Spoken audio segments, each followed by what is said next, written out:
Dalam nama Bapa dan Putra dan Roh Kudus. Amin. Ya Bapa, berkati kami pada live malam hari ini.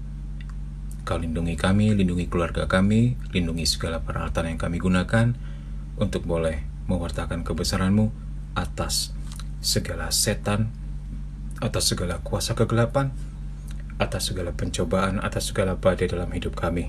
Engkaulah Tuhan, Engkaulah Bapa, di atas segala pujian, di atas segala persoalan, di atas segala permasalahan. Kami serahkan live kami pada malam hari ini. Engkau berkati kami semua Tuhan, tanpa terkecuali juga dengan keluarga kami di rumah kami masing-masing.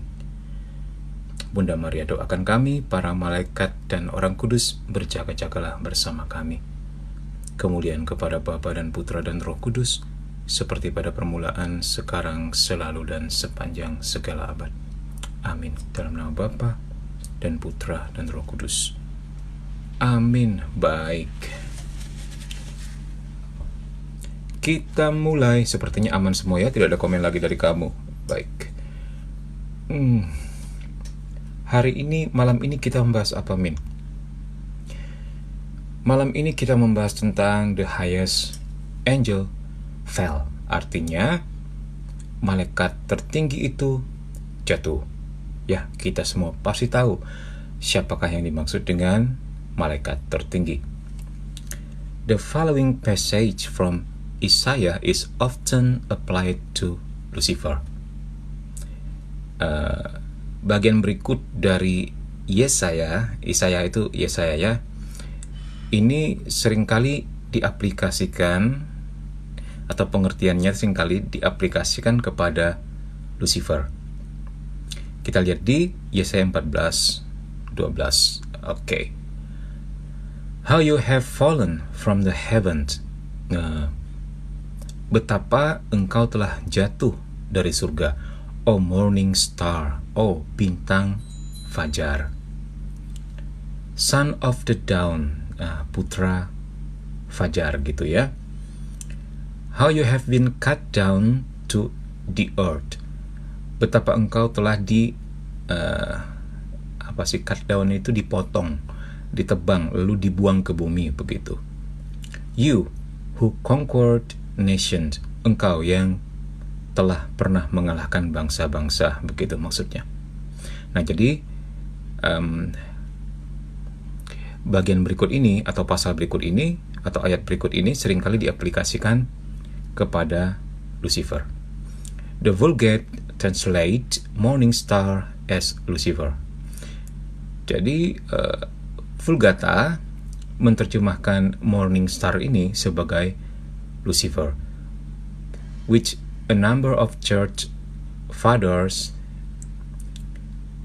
identified as Satan. Jadi yang diidentifikasikan oleh sejumlah bapak-bapak gereja sebagai setan, begitu maksudnya.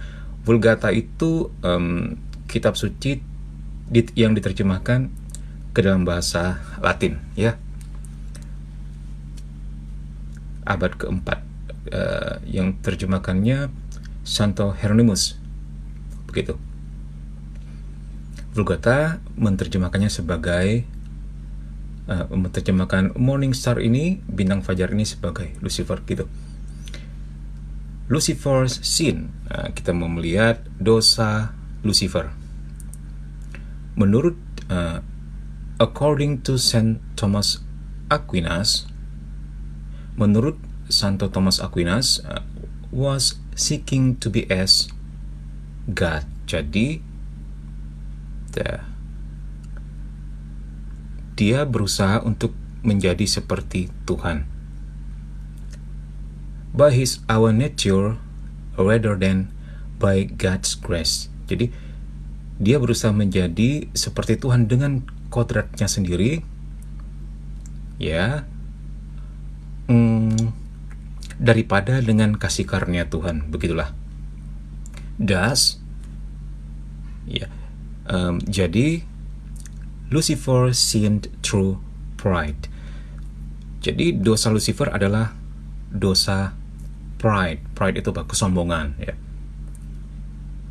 Itu dia. identify the sin of Lucifer as one of envy. Jadi sementara yang lain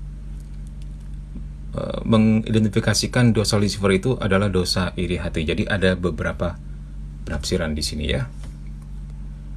Nah, jadi di HP yang ini agak susah membaca komen-komen kamu.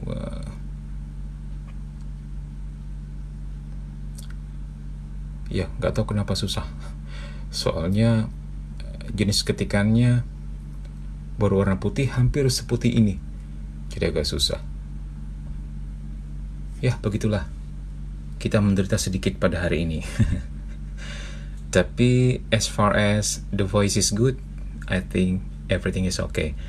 Ya, sejauh suara Mimin bisa didengar dengan cukup baik ya, menurut Mimin oke lah ya. Baik. Dengan kata lain, di sini ada dua penafsiran yang mengatakan dosa Lucifer dia jatuh itu karena kesombongan, yang lain karena iri hati begitu.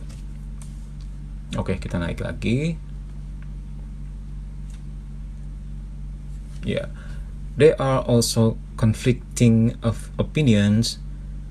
Jadi ada juga pendapat yang bertentangan as to mengenai whether Lucifer was the highest angel before the fall. Jadi ada juga pendapat yang bertentangan mengenai apakah Lucifer, maksudnya tentang Lucifer ini, apakah dia itu benar-benar malaikat tertinggi sebelum kejatuhannya. Saint Thomas agrees with Pope Saint Gregory.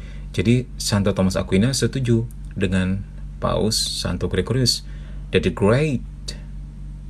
that Lucifer, ya, bahwa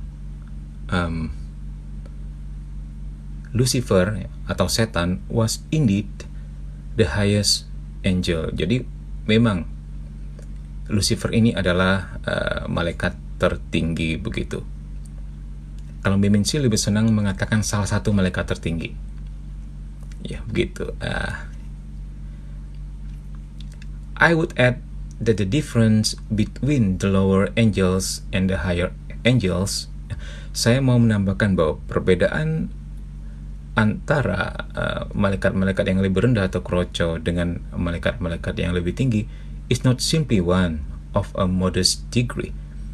Itu tuh tidak hanya tentang salah satu derajat yang modest degree, yang sederhana ya, tetapi an exponential step up.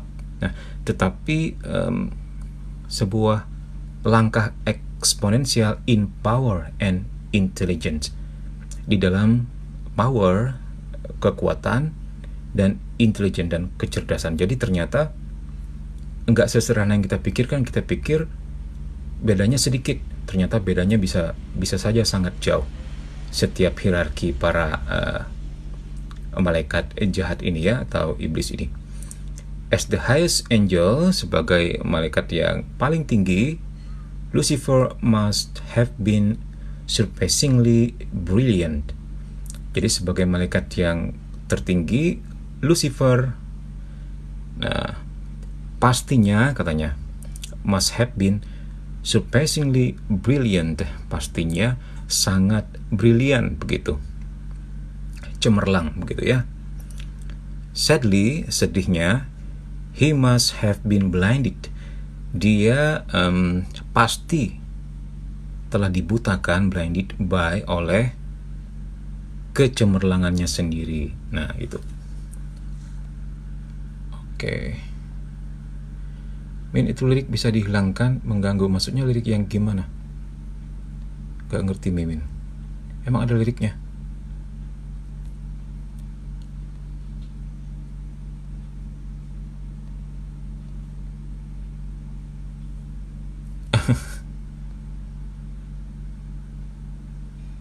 Lirik yang mana? Di HP Min kayak nggak ada itu liriknya. Musiknya bagaimana? Kedengaran?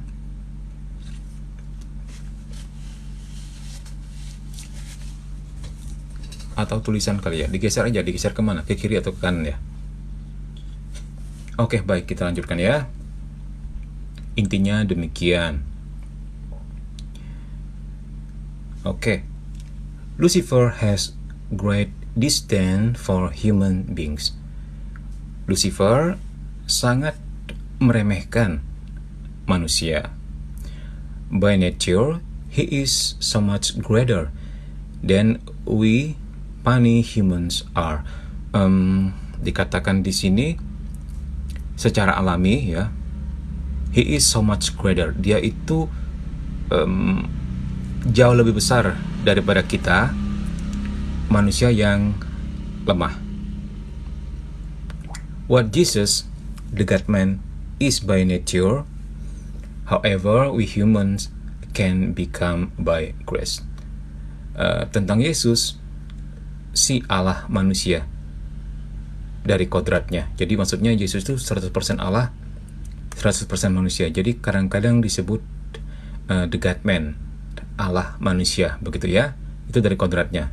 Kemarin kita udah belajar di katekismus, di antara tiga pribadi ilahi di dalam Trinitas itu hanya Yesus yang memiliki dua kodrat ya, kodrat manusia dan kodrat Allah atau duinatur. Nah, bagaimanapun kita manusia dapat menjadi, can become by grace, oleh karena rahmat. Ya, ini agak membingungkan maksudnya bagaimana, tapi coba kita teruskan. What we can become through grace far surpasses even the angels. Oh, maksudnya begini.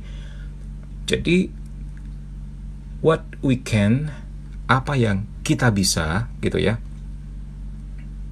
Maksudnya, kita bisa menjadi apa saja melalui rahmat Allah. Dengan rahmat Allah itu jauh melebihi bahkan para malaikat. Nah, begitu maksudnya.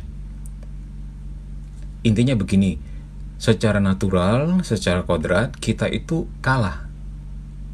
Masih di bawah malaikat.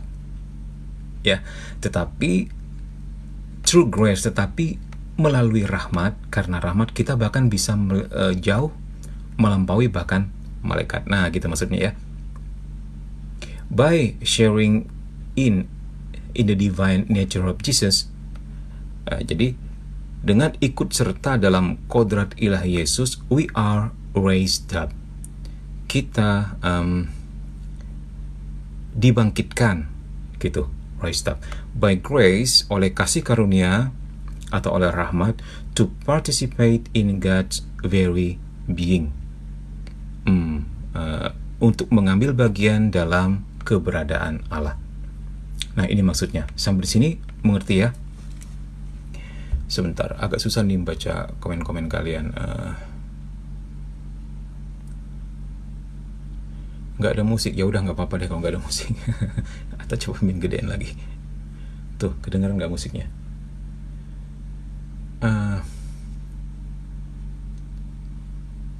Bentar ya. Oke. Kita cek lagi. Music. Thank you for following and welcome for the newcoming here. Oke, kita perbaiki sesuatu dulu. Musik sedang tidak baik-baik saja. Oke, how about this one? Sudah oke? Musiknya, kalaupun masih tidak oke, ya sudahlah.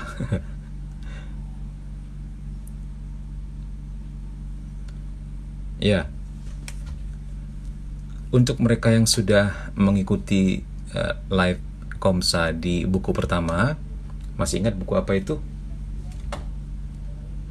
An Exorcist Explains the Demonic by Father Gabriel Amort. Ya, kurang lebih bukunya seperti itu ya. Jadi mungkin kedengaran sedikit agak mengulang begitu. Tetapi kalian bisa lihat di sini tidak ada satupun yang bertentangan. Itu hebatnya di demonologi ya, demonologi Katolik.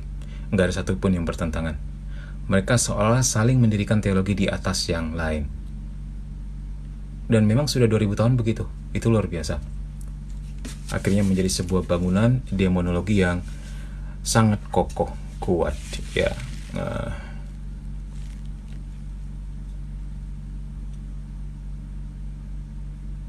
mulai takut, merasa ada yang mengintip dari jendela rumah saya. Mana lagi bahas demonologi lagi. Oke, ini ada pertanyaan dari Agnes. Min, kenapa orang bisa kena guna-guna atau sejenisnya? Ya, pertama, orang Kristen seharusnya tidak bisa diguna-guna karena mereka sudah dimaterai dengan darah anak domba, sudah dibaptis dalam nama Bapa dan Putra dan Roh Kudus. Itu pertama. Tetapi kenapa masih saja ada orang Kristen yang masih bisa terkena guna-guna? Tentu karena mereka ternyata masih bersentuhan dengan dunia okultis, masih percaya pada berhala-berhala, bahkan menyimpan jimat, sering pergi ke dukun, sering main ramalan. Nah, termasuk diantaranya main kartu tarot begitu ya. Nah, tentunya yang sudah dibaca-baca juga. Jadi itu menjadi media bagi iblis untuk masuk. Sejauh itu tidak pernah dilakukan, maka orang Kristen tidak akan bisa diguna-guna karena dilindungi oleh rahmat Allah. By grace, tadi kita sudah melihat. By grace. Oke, baik. Min, aku udah ikut gereja setan. Ya, sudah pernah ya. Iya, compare with other, penghayatan demonologi mereka kadang tumpang tindih dan tidak sinkron. Si Frans, ya itu masa lalu Frans ya. Sekarang kita menapak ke masa depan. Tapi nggak apa-apa. Jadikan pelajaran, ambil hikmahnya, dan paling tidak mengertilah apa yang sedang terjadi di dunia ini tentang adanya gereja setan, bahwa itu sesuatu yang nyata ya, bukan sesuatu yang isapan jempol belaka. Sebentar.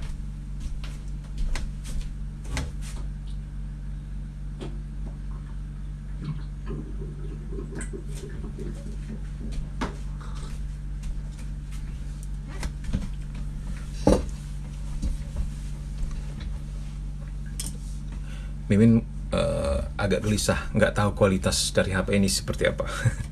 Nantilah setelah selesai nanti Mimin akan lihat ya. Baru kali ini sih pakai HP yang ini gitu. Oke, baik. Aku cuma bercanda Min, katanya ya.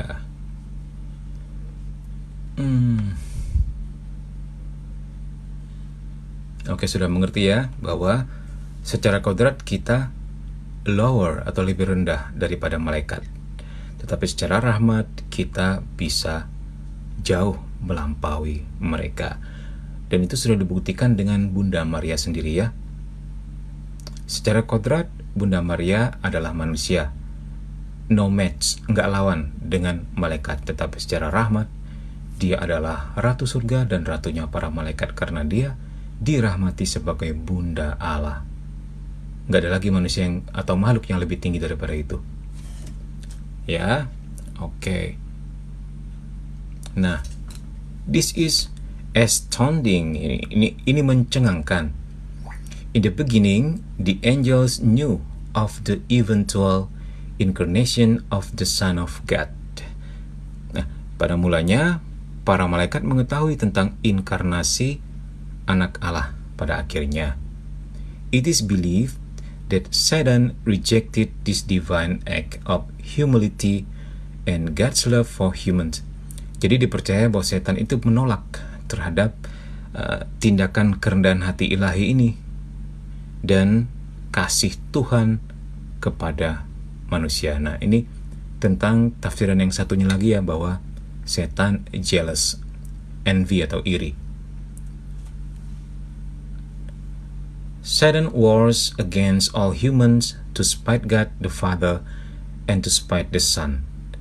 Setan berperang melawan semua manusia untuk to spite God, untuk membenci Allah Bapa, God the Father, Allah Bapa, and to spite the Son, dan membenci Putra. Similarly, sepertinya atau bisa juga diterjemahkan sebagai demikian pula, we humans conquer Satan. Demikian pula kita manusia mengalahkan setan. Despite this innate superiority, maksudnya terlepas dari keunggulan bawaannya, jadi keunggulan kodrat setan tersebut ya, precisely through our participation in Jesus. Tepatnya kita mengalahkan mereka melalui partisipasi kita di dalam Yesus.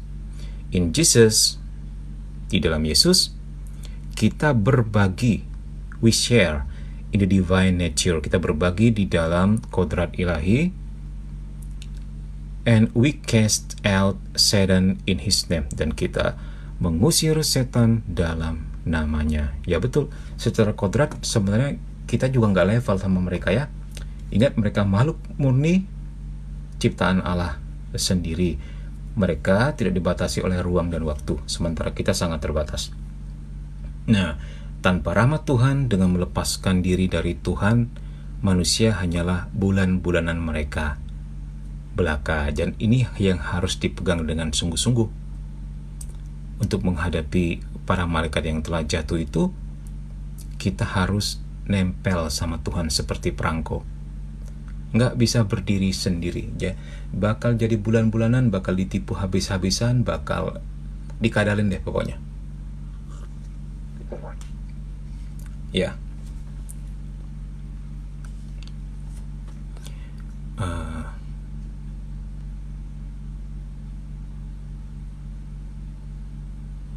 Oh ya, waktu jam di HP biasanya nggak sinkron dan berpengaruh pada aplikasi, apalagi HP Xiaomi. Baru masuk apa ini ya.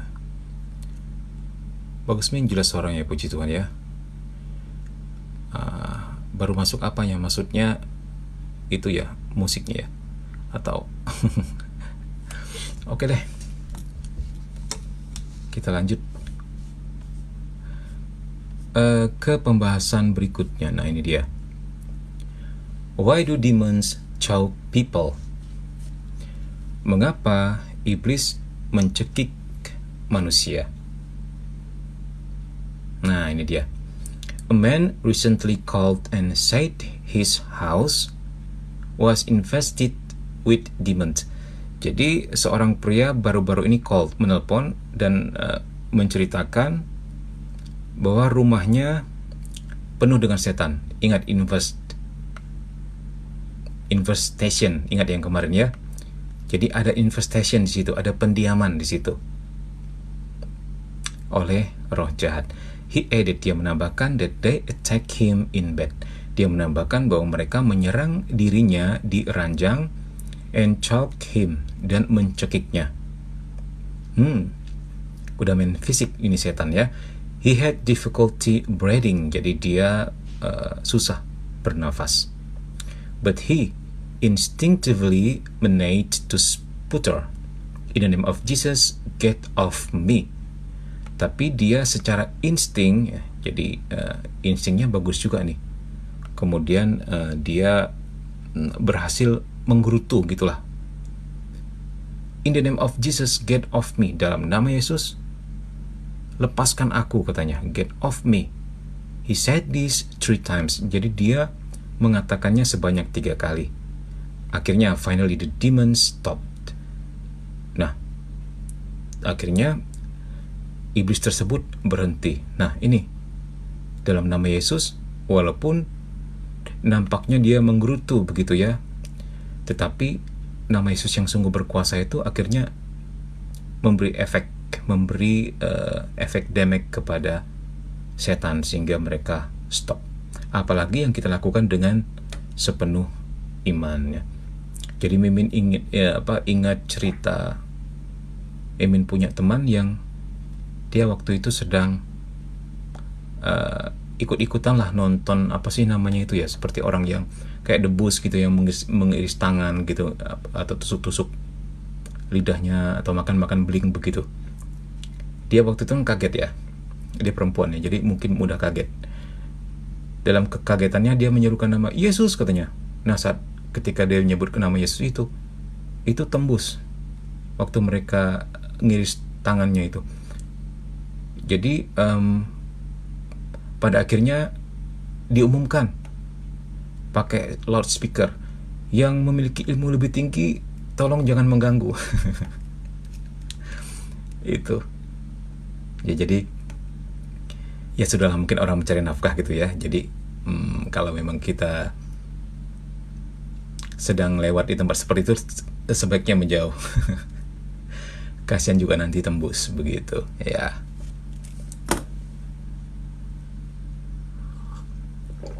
Padahal dia cuma kaget loh, Yesus katanya, dan itu berefek ternyata. Ya, bisa dikatakan dia juga pasti orang beriman ya.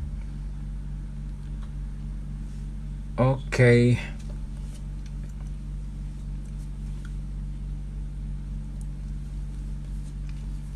Oke, kita lanjutkan. Intinya setannya sudah main fisik dan bisa cekik. Nah, ini juga pernah Mimin bersama tim temui ya. Ini Mimin mungkin pernah cerita ya. Nah, untuk mereka yang baru join, yang belum pernah dengar ceritanya begini. Jadi anak itu ketika kita doakan ya, dia sudah hampir jadi satu persatu roh jahat yang ada di dalam dirinya sudah mulai keluar. Mereka pada akhirnya ketika sudah hampir selesai, jadi dia berpura-pura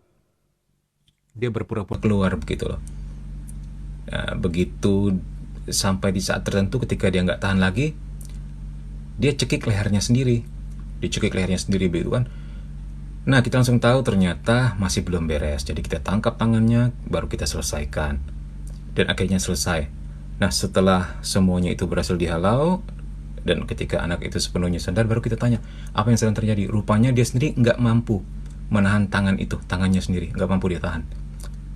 Ya, setan tuh seakan-akan berbisik di kepalanya, aku bunuh kau gitu. Jadi dia cek dirinya sendiri. Dia bilang seperti itu, si anak ini. Ya puji Tuhan pada akhirnya anak ini terbebas ya. Tapi bahwa setan bisa mencekik orang, mungkin menggunakan tangannya sendiri juga digerakkan gitu ya. Tidak menutup kemungkinan bisa juga dengan cara yang lain. Oke, nanti deh kalau kalian terlibat di pelayanan seperti ini akan lebih banyak cerita, lebih banyak pengalaman ya. Itu beberapa yang Mimin alami. Dia menggunakan tangan si anak itu sendiri.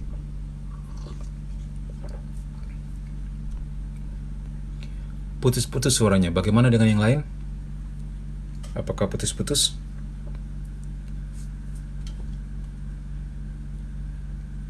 Ya.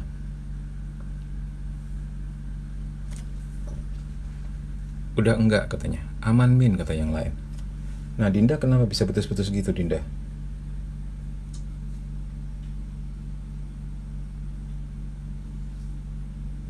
Nih HP Min yang satunya sudah mulai baik. Ini aneh banget.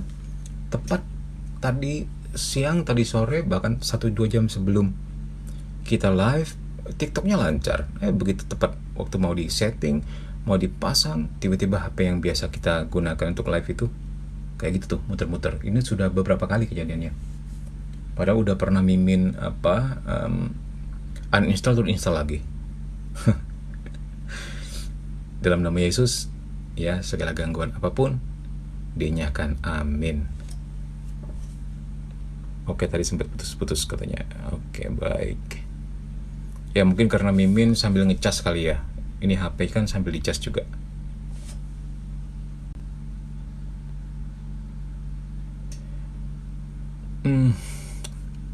Ya, bagaimana?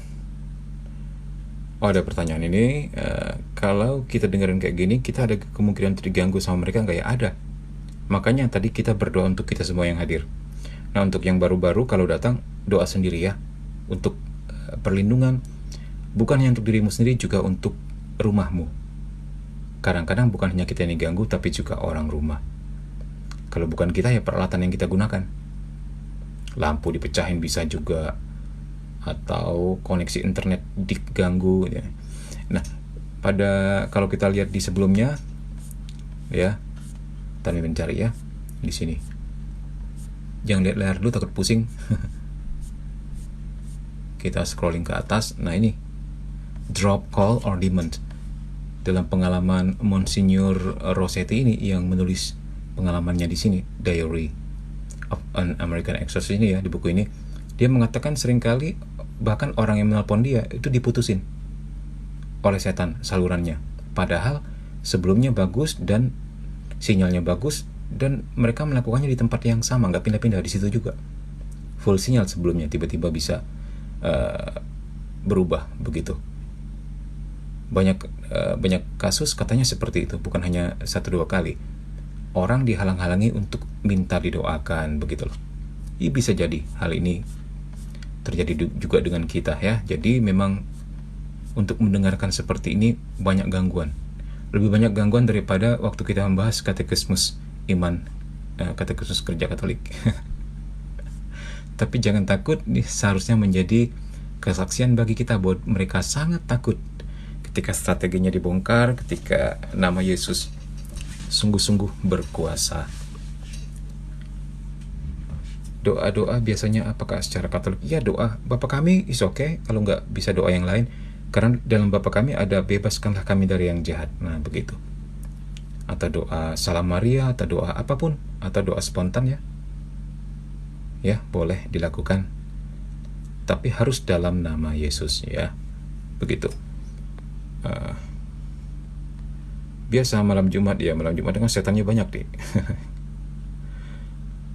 Jangan takut ya. Justru semakin kita diganggu itu sebenarnya menjadi sebuah kesaksian bagi kita bahwa mereka sangat takut. Nah sekarang cas HP-nya Mimin nggak masuk nih. Nggak tahu apa yang terjadi. Ya bagaimana? Sudah kembali? Nggak, tadi Mimin lagi cek karena HP yang sama untuk ngecek baterainya juga. Oh, minimize the screen. Oke deh. Oke. Can you see?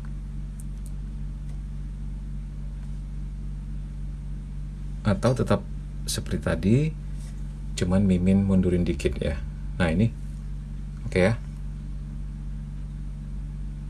Doa Santo Mikael bisa. Ya, Krem Ida juga bisa. Oke, baik.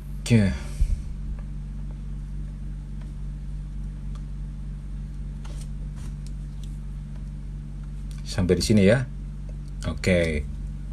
Many people who are attacked by demons say that they are sometimes choked by them.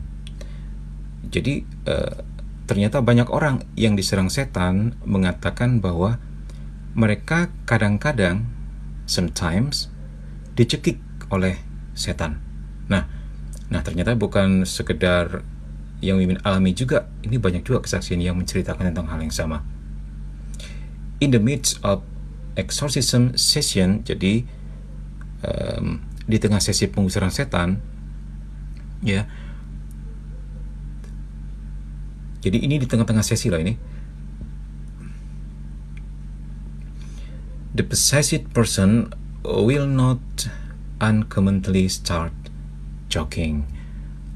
Di tengah sesi pengusiran setan, orang yang kerasukan tidak jarang mulai choking, tersedak, seperti dalam gejala saat dicekik.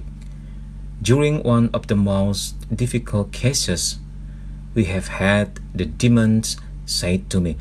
Jadi selama kasus-kasus yang paling sulit yang kami alami, the demons say to me. Iblis berkata kepadaku, cerita Monsignor Rossetti, through the mouth of the possessed person, melalui mulut orang yang kerasukan itu, that they were forced to choke this person because of what the exorcism team was doing to them.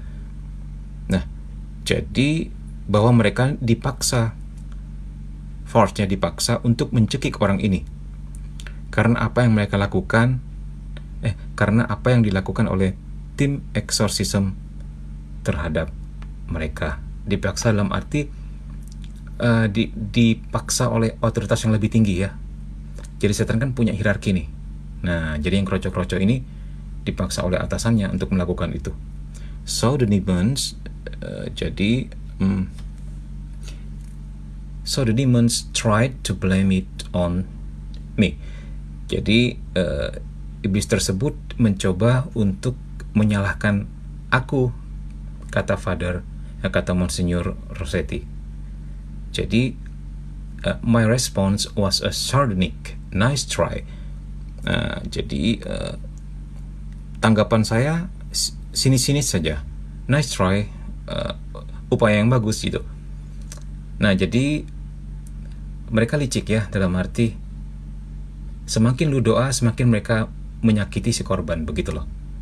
Jadi seakan-akan setan mau bilang gini, lu mesti stop kalau nggak anak ini mati, gitu loh.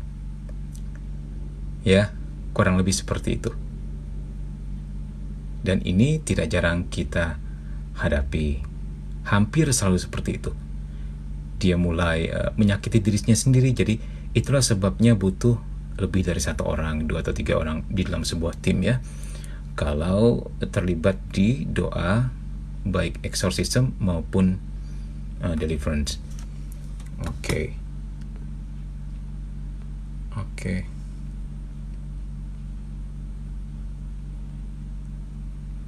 Join Telegram. I can't join.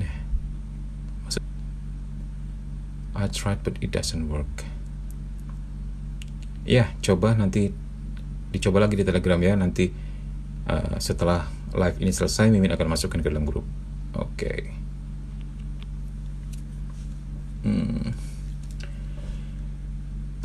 Wah, ini semoga baterainya cukup ya, karena kita gagal. Kita mau ngecas gagal. Kebetulan berhasil, puji Tuhan, dalam nama Yesus berhasil dicas. Semoga Mimin duduknya agak dikondisikan sedemikian rupa agak tidak menyentuh kabel. Takutnya dia menjadi ceret gara-gara kabel. Oke, sampai di mana tadi?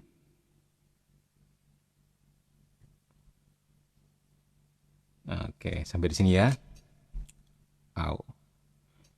Demons do bad things. Jadi iblis itu melakukan banyak hal-hal buruk.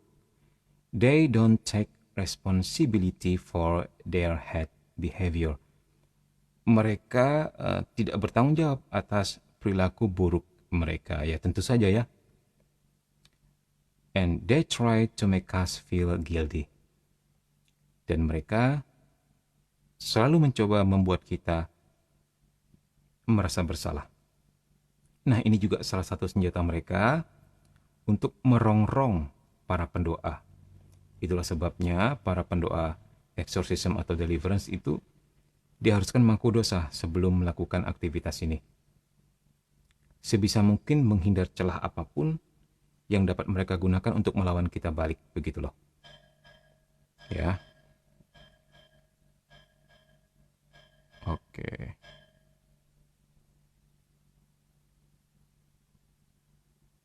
Clearly sound, maksudnya lebih bagus ya sekarang ya suaranya ya. Mungkin karena sudah masuk ya. Tadi mungkin belum masuk. Ini blue sign-nya udah nyala. Mungkin baru sekarang mic-nya masuk. Ini mesti kudu hati-hati nih ama. Geser dulu deh. Cerewet apa yang ini?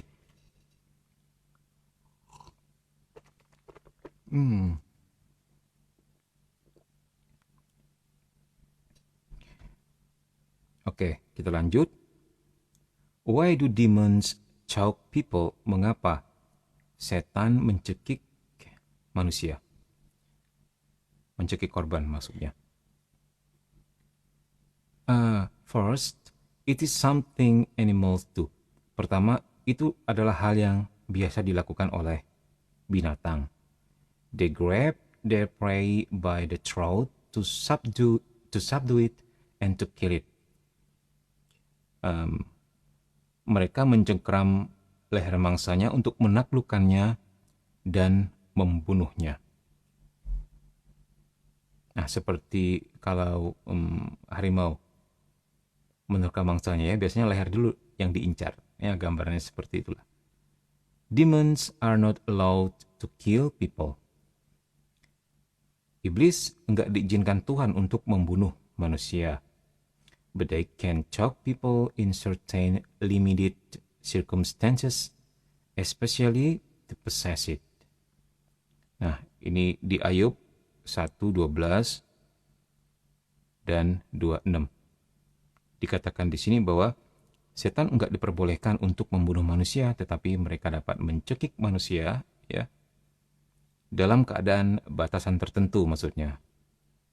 Certain limited circumstances, especially terutama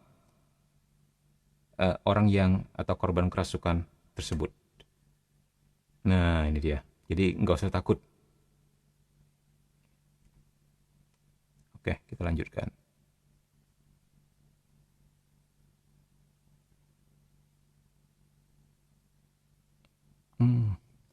Memang jadi takut nyentuh layar ini. Takut bergeser. Lah dukun tahu dari mana Min kalau korban yang bakalan disantet atau pelet itu orang saleh? Oh, ini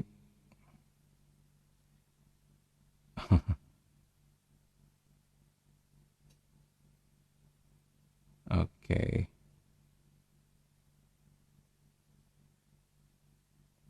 Kalau orang saleh biasanya ada pagar kemuliaan Tuhan, ya. Ya di dunia itu pokoknya mereka tahu lah, ya. Mereka masih bisa membahas dosa kita yang sudah kita akui saat mengaku dosa, enggak Min, enggak bisa. Itu tertutup untuk mereka.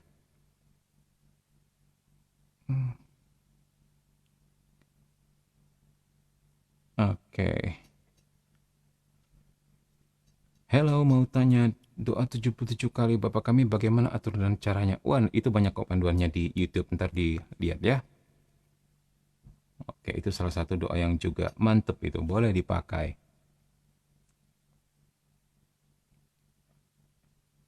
Oke, kita lanjut. Demons act like vicious beasts and are often depicted in art as animals or figures with animal attributes such as tails, claws, and horns. Nah, iblis bertindak layaknya hewan buas. And are often dan sering depicted, digambarkan di dalam art seni sebagai animals, sebagai hewan, dengan atribut or figures with animal attribute, dengan atribut binatang seperti ekor, cakar, dan tanduk, horns, ya. They choke people to try to establish their authority over them. Mereka mencekik manusia atau korbannya itu to try, untuk mencoba, to establish, ini mencoba menegakkan their authority, otoritas mereka terhadap korban, and to frighten and intimidate them, dan untuk menakut-nakuti dan mengintimidasi mereka. Begitu. Mereka bisanya sebatas itu doang, nggak sampai membunuh. Kenapa nggak sampai membunuh, Min? Nggak sampai membunuh, terutama kalau memang korban itu cuman orang yang terkena getah sambil lalu, bukan orang yang memang menginginkan bersekutu dengan iblis, bukan dukun, bukan mereka yang punya media, bukan mereka yang memang menginginkan pesugihan, bukan para lelaku okultis dan sebagainya. Nah, kalau itu bisa terjadi, setan bisa bunuh mereka karena setan berkuasa atas mereka, karena medianya itu jelas sekali. Tetapi untuk orang-orang yang dikerjain seperti orang yang disantet, atau misalnya dalam satu rumah bapaknya yang punya ilmu hitam terus anaknya kena, nah ya, itu setan nggak akan mampu membunuh mereka, nggak akan seberkuasa itu, karena memang nggak ada medianya, mereka cuman terkena getahnya, begitulah maksudnya. Jadi jangan takut untuk mereka yang tahu dan sadar nggak pernah bermain-main dengan dunia okultisme, ya. Kamu nggak akan pernah mati oleh setan. Sakit bisa, menderita bisa, tetapi jangan takut, sejauh nanti didoakan pelepasan itu akan terlepas, ya. Oke, baik. They also choke them to stop them from praying or speaking the name of Jesus. Mereka juga mencekik korban itu untuk menghentikan korban dari berdoa atau berbicara dalam nama Yesus. Nah, ini Mimin pernah cerita, ya, masih kasus yang sama dari anak yang tadi mencekik dirinya sendiri. Jadi pada waktu kita doakan, ya, ada yang namanya doa fa'al iman. Doa fa'al iman itu harus diulang. Itu biasanya kita akan lakukan ketika korban sudah agak sadar. Bukan korban dalam keadaan sepenuhnya trans, begitu dia sudah, setannya udah banyak keluar dulu dan dia sudah dalam keadaan sadar, dia dalam keadaan berjuang ini. Kita suruh ulang biasanya, dalam nama Yesus, harus ngikut, dalam nama, berat sekali nama Yesusnya. Karena keluar masuk itu barang ya. Ketika akhirnya dia berhasil, Yesus, oke, terus katakan, aku mengusir engkau gitu. Dan Salam Maria Bapa kami, kemudian biasanya, bukan biasanya, kita masih bicara tentang anak ini ya. Dalam kasus anak ini, dia mulai ikut kita, Bapa kami yang ada di surga dimuliakanlah. Tiba-tiba setannya kemudian ngomong, jangan doa. Untuk kemudian berikutnya dia lagi, datanglah kerajaan menjadilah kehendakmu. Enggak lama, jangan stop doa. Jadi dari mulut yang sama keluar sebuah pergumulan. Tampak ada beberapa pribadi yang menghalang-halangi dia untuk berdoa. Nah, ini jelas sekali di sini. Nah, di akhirnya anak itu mengalami yang tadi ya, mencekik dirinya sendiri. Ini jelas sekali contohnya di sini dengan apa yang kita alami.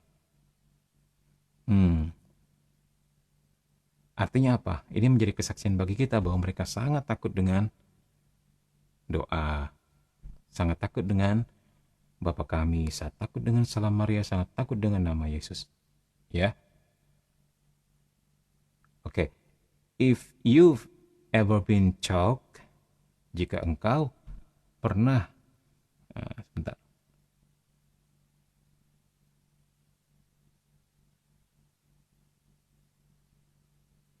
Oke. Bentar ya.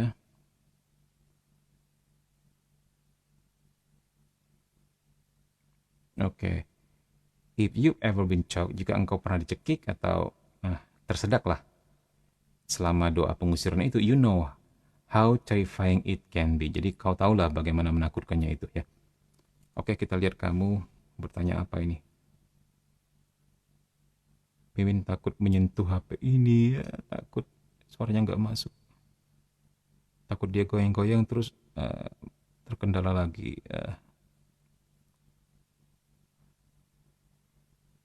I mean, is this account going to live daily? No, you can see my note at my profile this account, okay? Ya, makanya kalau mengaku dosa sejujurnya, mengakui semua kesalahan. Iya benar. Please pray for me, okay? Okay, Katarina, we will pray for you. You can connect to us by Telegram too. Halo Min, adakah perbedaan tahap dan cara pengusiran setan di Katolik dan Protestan? Bedanya apa ya? Kalau yang Protestan Mimin nggak tahu. Kalau di film sih atau di YouTube yang biasa Mimin temuin,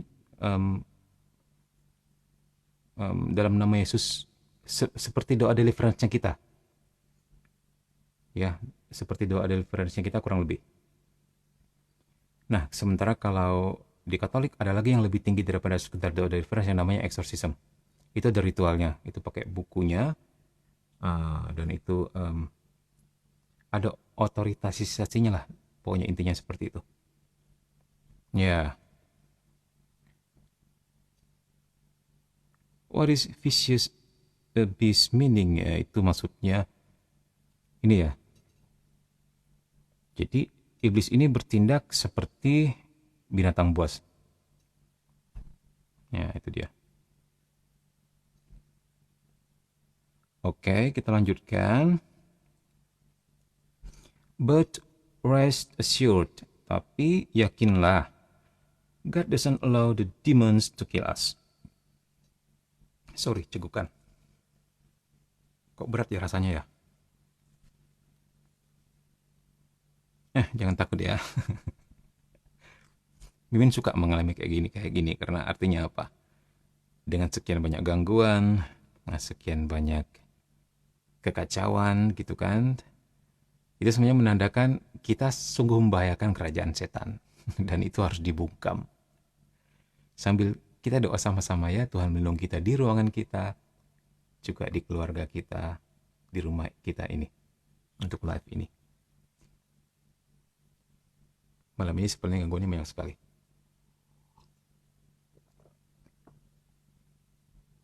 Ya, terutama saat kita membahas buku ini ya, bukunya Monsignor Rossetti ini, Uskup dan juga Exorcism.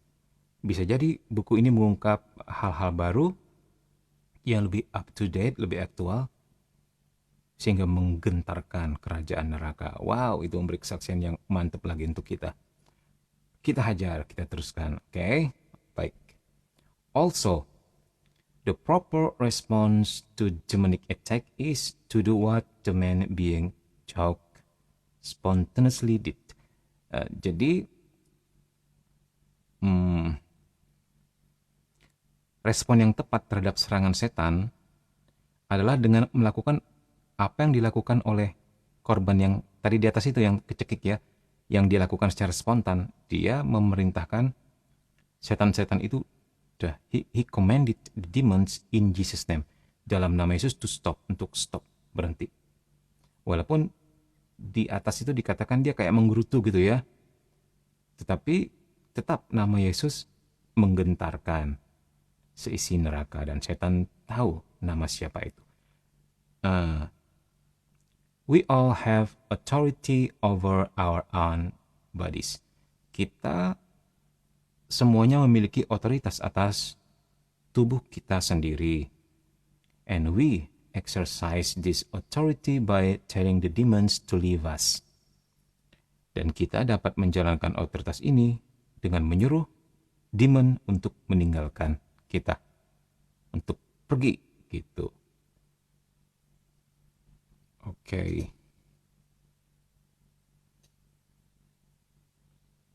Kita lihat. Oke. Ya, tentu perbedaan lebih lanjut ya, tentu ada banyak ya. Tapi tujuannya ya pengusiran setan, intinya kita lakukan dengan sepenuh iman ya. Itu yang lebih penting. Oke. Iya, nggak usah dibahas host, kalau di luar Katolik nanti bawa kesalahpahaman. Yes. Benar, iya telat masuk. Barusan tiba-tiba aku out TikTok sendiri. Nah, ayo berdoa dulu.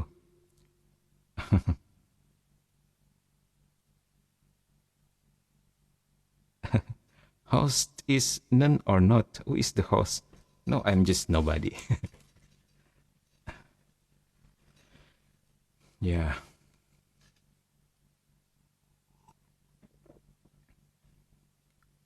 Katrina Sihombing dari paroki mana?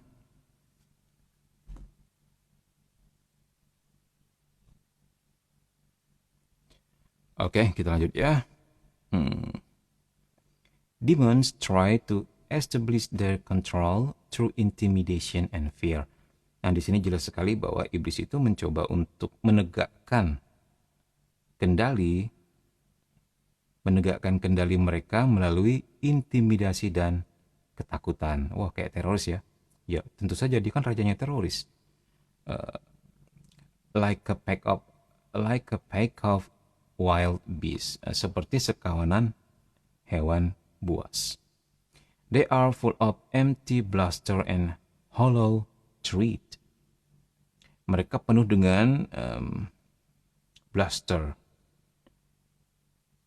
Ini tuh gertakan ya. Threat, ancaman. Jadi ya semuanya kosong lah. Gertakan dan ancaman kosong begitu. We should remember always that Jesus is Lord. Trust in Him. Kita harus selalu mengingat bahwa Yesus itu Tuhan. Percayalah kepadanya. Ya, ini adalah kata kunci. Kita harus mengandalkan Tuhan, bersandar padanya dan berserah padanya. Tanpa Tuhan, jika kita melakukannya dengan atau dari diri kita sendiri, maka kita cuma bulan-bulanan mereka. Nah, jadi silakan dipikirkan sendiri. Ya, sebenarnya apa yang terjadi di dunia okultis, di dunia perdukunan yang katanya bisa mengusir setan? Nah, silakan direnungkan sendiri. Intinya habis dah mereka menjadi bulan-bulanan setan, dibohong-bohongin. Nah, bahkan dalam beberapa YouTube yang Mimin tonton ya, Mimin kadang-kadang iseng juga nonton YouTube YouTuber yang suka menjadi apa, temannya setan atau suka melakukan ritual pemanggilan setan gitu kan. Kadang setannya bilang, engkaulah rajaku, engkau adalah keturunan pangeran ini, pangeran itu, kata iblisnya. Wah, si korban ini dengan bangganya happy sekali dibilang seperti itu. Wah, kemudian iblisnya diundang ke kamarnya, dikasih tempat, ketipu deh. Memang itu tujuan mereka. Tujuan mereka menyamar sebagai malaikat terang, menyamar sebagai roh leluhur, menyamar sebagai kodam atau sebagai pelindung, agar kita memasukkan mereka ke kamar kita, menganggap mereka pelindung dan pengaman kita. Padahal satu hal yang tidak pernah boleh kita lupakan, tujuan mereka hanyalah menghancurkan manusia untuk agar Tuhan disakiti hatinya. Itu ya, itu nggak pernah boleh lupa. Karena mereka nggak mungkin bisa menghadapi Tuhan face to face. Makhluk yang paling dicintai Tuhan itulah yang mereka hajar. Dan mereka senang. Semakin banyak orang masuk neraka, semakin Tuhan berduka. Mereka sukses pada akhirnya. Dan apapun akan mereka lakukan dengan cara apapun, ya. Tidak pernah boleh lupa prinsip ini, tema besar ini. Sehingga kalian tidak mudah ditipu oleh rupa-rupa setan yang menyamar jadi teman, setan yang katanya baik, atau bahkan setan yang menyuruh kamu doa, rajin doa. Ya, oke, kita cek. Keprihadir, puji Tuhan. Salve buat semuanya.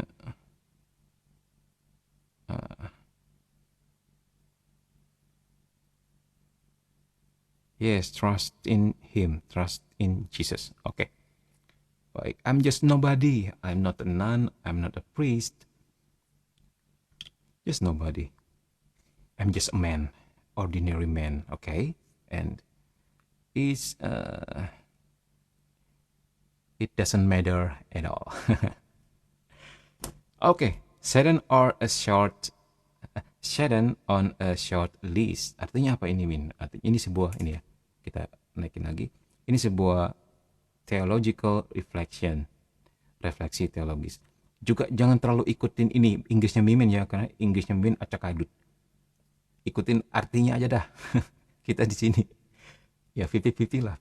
50% demonologi, 50%-nya pelajaran bahasa Inggris, ya anggaplah begitu. Tapi Inggrisnya Mimin ya acak adut. Yang penting kalian ngerti artinya, itu aja dah.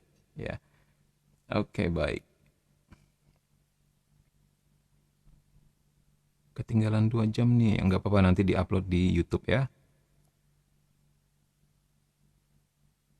Oke. It is common for exorcists to speak of Satan as being on a short list. Jadi ternyata adalah umumnya bagi para eksorsis untuk berbicara tentang setan sebagai makhluk yang terikat. Itulah intinya ya, short list. Kalau terjemahan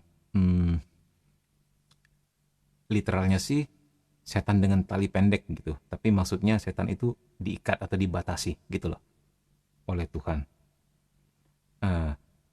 Satan's actions are not the work of God. Jadi aksi-aksi setan itu bukanlah pekerjaan Tuhan. Jadi ini untuk menjawab ada salah satu opini yang mengatakan bahwa Tuhanlah yang menciptakan kebaikan dan juga kejahatan. Seakan-akan Tuhanlah yang menciptakan setan. Ya. Nah, tidak demikian. Nah, ini kalau mau dijelaskan lebih panjang lagi, tapi intinya bahwa kejahatan itu terjadi dalam keputusan kehendak bebas, di mana kehendak bebas itu sendiri adalah sebuah karunia yang Tuhan berikan kepada makhluk malaikat dan makhluk manusia. Nah, kemudian malaikat sebagian menjadikan kehendak bebasnya itu untuk memberontak kepada Tuhan, sebagian patuh kepada Tuhan. Nah, disitulah lahirnya kejahatan, di dalam keputusan kehendak bebas untuk menjauh, memberontak, dan kontra terhadap Tuhan. Intinya seperti itu ya. Oke, God never seeks to tempt us to sin or to harm us. Jadi Tuhan nggak pernah mencobai kita untuk berbuat dosa atau menghancurkan kita, menyakiti kita, merusak kita. But God allows Satan some limited measure of freedom to tempt and harass. Ini maksudnya apa? Maksudnya, tetapi Allah memberikan setan sebuah ukuran kebebasan yang terbatas untuk menggoda dan melecehkan kita. Jadi, ya, limited measure of freedom, dibatasi. Nggak bisa juga dia sewenang-wenang atau semena-mena. Apalagi terhadap anak-anak Tuhan yang percaya kepada Tuhan. Oke, this begs the question. Ini menimbulkan sebuah pertanyaan. Why would God allow such a thing to happen? Mengapa Allah membiarkan hal seperti itu terjadi? Oke, kita lihat. Kalian tulis apa di sini?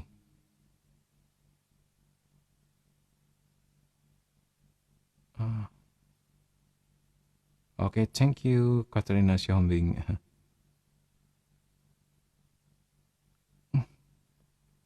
Mohon maaf kalau nggak semuanya bisa Min baca, karena di HP yang ini tulisan hurufnya warna putih itu sama layar ini, jadi susah. Mesti agak turun naik. Kemarin aku dengar anak sekami di parokiku ngomong, katanya setan tercipta karena dosa. Ya, anak sekami ya. Salam kerahiman ilahi. Oke. Sumpah aku kaget dia ngomong begitu. Ya. Asli orang mana kakak, namanya kayak kenal. Suwar dan Amoria. Oke. Asli Medan. Cek and recheck. Fortuna Day. Wow. Kayaknya Mimin kenal deh Fortuna Day ini. Salah satu calon anggota dewan kayaknya ya.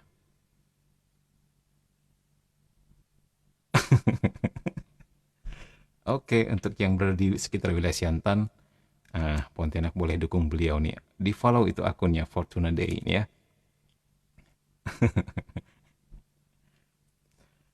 Oke, kita lanjut ya. Oke. One answer is this: God allows the devil some free reign so that we might grow in grace and holiness. Oke, salah satu jawabannya adalah ini. Tuhan mengizinkan the devil, si iblis ini, Tuhan beri kebebasan ya, sehingga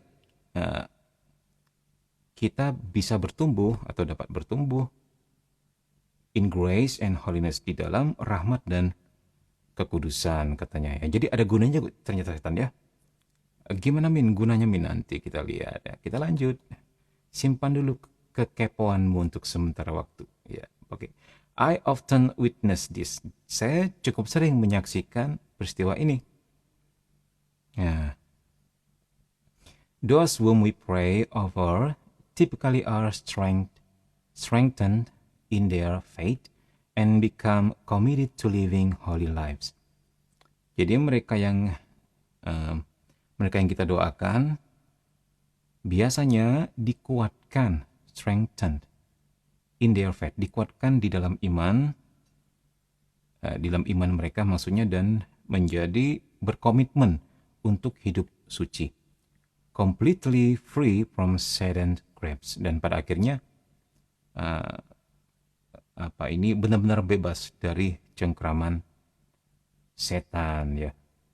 Ironisnya, even the evil actions of Satan ultimately promote God's will and redound to the glory of God, to Satan's eternal rage. Jadi ironisnya, bahkan tindakan jahat setan ya. Nah ini dia, ini penting sekali. Akhirnya ternyata malah mempromosikan God's will, kehendak Tuhan, dan mengembalikan kemuliaan Tuhan. Dan ini menjadi kemarahan abadi setan. Iya benar. Kita ingat apa kata pepatah ya. Something that doesn't kill you make you stronger. Sesuatu yang enggak membunuhmu itu akan menjadikan kamu lebih kuat. Nah, jadi setan itu ternyata ada gunanya untuk semakin memurnikan, semakin menguatkan kehendak kita untuk lebih setia kepada Tuhan, lebih kuat di dalam pencobaan, dan membuat kita apa dikatakan tadi, grow in grace and holiness, bertumbuh di dalam rahmat dan kekudusan. Ya, ya, ada gunanya juga. Nah, kemudian nanti disalahartikan lagi. Ada yang mengatakan, tuh kan iblis berguna kan? Iblis harus ada kan di dunia ini. Nah, jadinya mikirnya bisa ke sana itu nanti untuk orang-orang tertentu. Ya, untuk mereka yang udah mengikuti katekismus gereja Katolik yang setiap hari Minggu kita adakan secara live, itu mengertilah apa maksud Mimin ya. Ini menjelaskan kembali susah banget. Sudahlah, kita lanjut. Oke, baik. Mimin, iya, kenapa?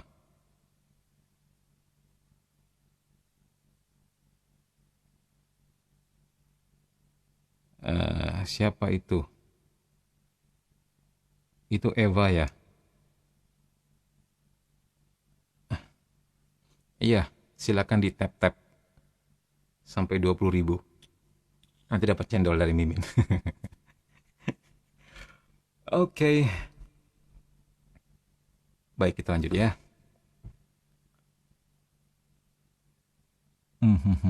No, oke.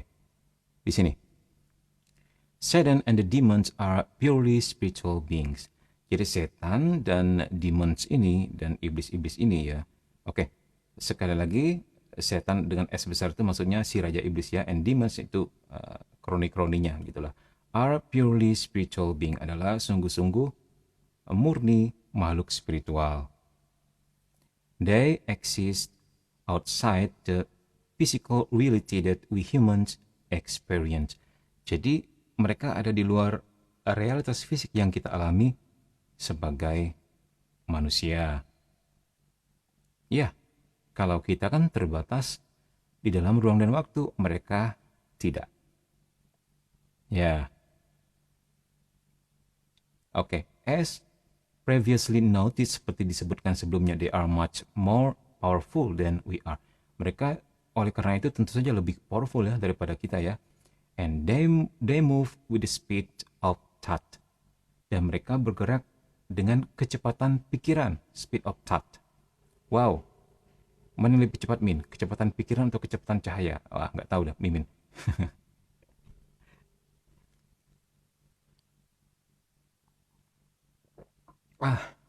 Sambil diminum. Oke, dengan demikian tidak dikatakan bahwa we are no match for them by ourselves. Jadi kita tuh nggak match, bukan tandingan mereka dari diri kita sendiri, maksudnya. Thus, their actions must be greatly limited. Itulah sebabnya aksi-aksi mereka harus dibatasi dalam kurung oleh Tuhan, maksudnya begitu. We are never tempted beyond our strength. Kita nggak pernah dicobai melebihi kekuatan kita sendiri. Itu janji firman ya. Demons are limited in the harm they can cause in the world. Jadi demon-demon ini dibatasi dalam tindakannya menghancurkan.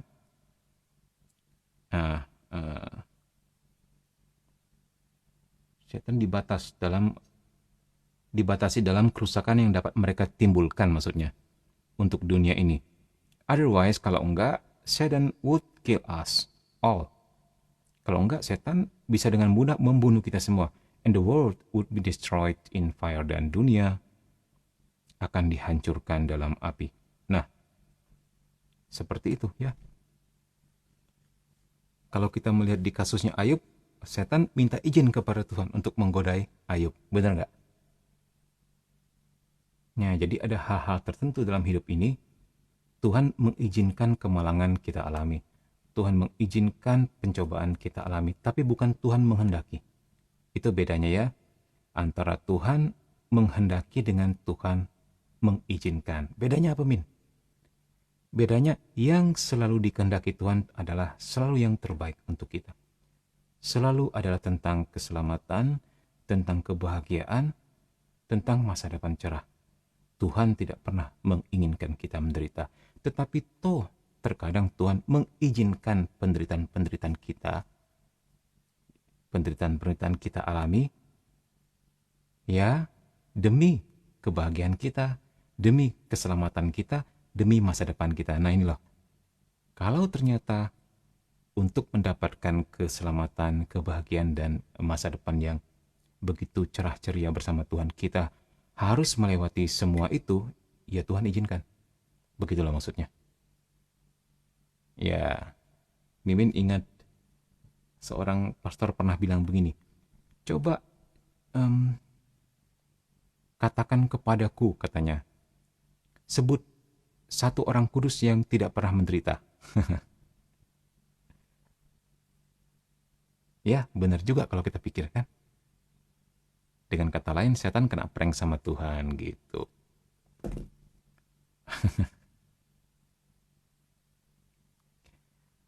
Oke. Oke. Min. Nah, mana nih? Kangen aku nggak, Min? Kangen banget. Nah, apalagi kalau banyak kasih gift. Oh, lebih kangen lagi. Oke, baik.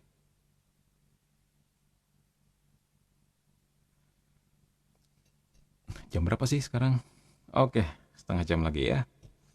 With their limited freedom, dengan kebebasan mereka yang terbatas, demons cannot directly kill or maim us.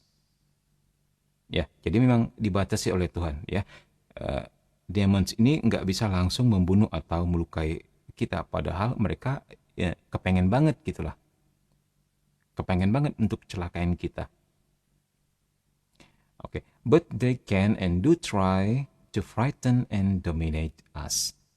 Tetapi mereka bisa dan memang mencoba menakut-nakuti dan mendominasi kita, begitulah. Nah, tetapi sebenarnya bisa kok mereka membunuh kita, terutama untuk mereka yang bersekutu dengan iblis. Ya, sementara untuk orang-orang yang percaya, mereka dibatasi. Dan hanya diizinkan Tuhan sekiranya itu bisa menguatkan iman kita, membuat kita bertumbuh di tengah-tengah segala pencobaan. Begitu.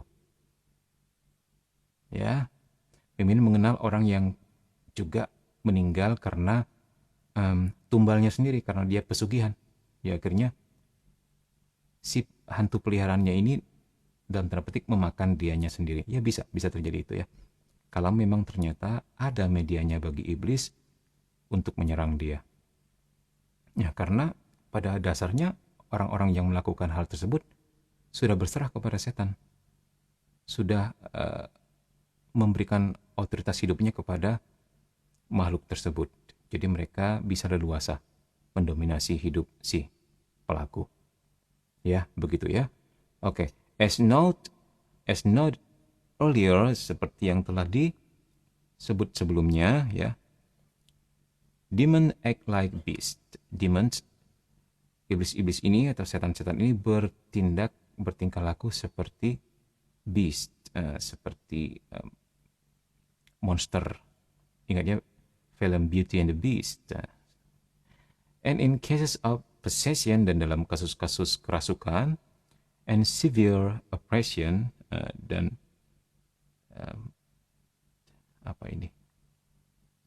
dan penindasan yang parah, oppression ini sebenarnya masuk ke dalam vexation. Masih ingat apa itu vexation? Tindakan luar biasa setan ya. Kalau tindakan biasa kan lewat dosa dan pencobaan. Kalau tindakan yang luar biasa tuh lewat kerasukan, possession, vexation, termasuk di dalamnya oppression, yaitu aktivitas setan untuk merugikan manusia sampai pada serangan fisik yang menindas, bisa menimbulkan penyakit, termasuk seperti mencekik tadi. Nah, dan mereka dapat menimbulkan rasa sakit. They can choke people. Tadi ya, mereka dapat mencekik orang.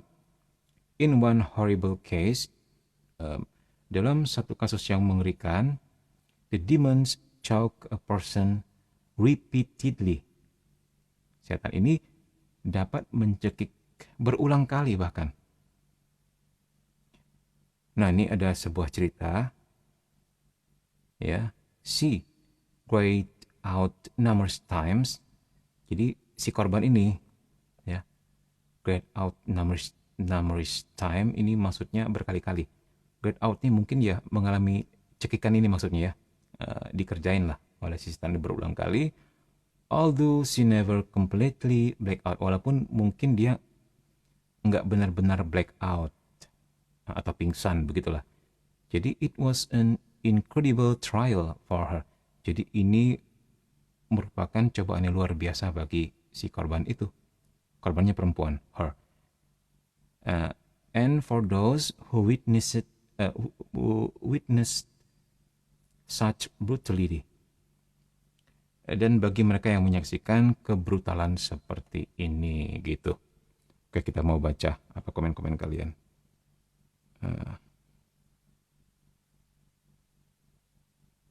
Tindakan luar biasa setan yang berdampak pada fisik. Bener nggak? Bener banget. Ya. Sebentar kita cek ya. Kalian tulis apa saja. Jadi di film The Crucifixion, si wanita itu meninggal karena setan dong, Min ya. Aduh, film yang mana, Min? Lupa. Crucifixion itu yang mana ya? Lupa, Mimin.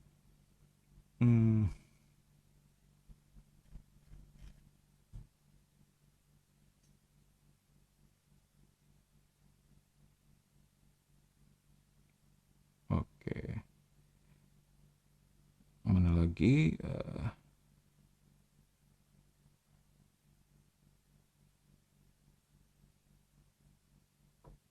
Yang pastornya sampai masuk penjara. Iya, biasanya kalau sampai si korban itu bisa sampai meninggal dan sebagainya, biasanya ada ini, ada apa? Ada media. Media nggak mesti jimat, ya, nggak mesti si korbannya terlibat okultis, bisa juga karena aktivitas dosa yang berulang-ulang. Jadi ada celah bagi si iblis. Di luar itu juga trauma berat sehingga nggak bisa mengampuni, itu juga bisa menjadi celah. Begitu. Ya. Oke.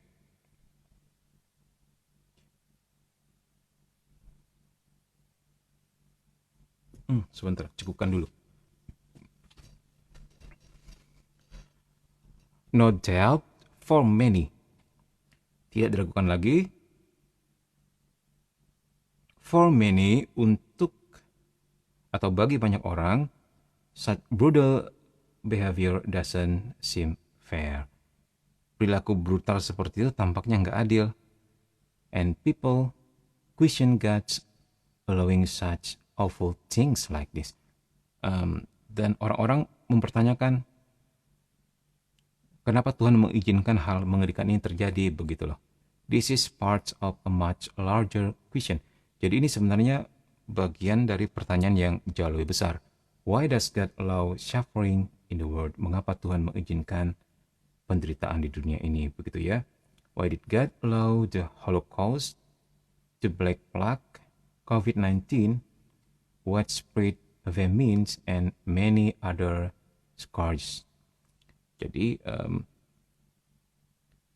mengapa Tuhan mengizinkan bencana, wabah hitam, COVID-19, apalagi ini, kelaparan yang meluas, dan banyak bencana lainnya. Oke.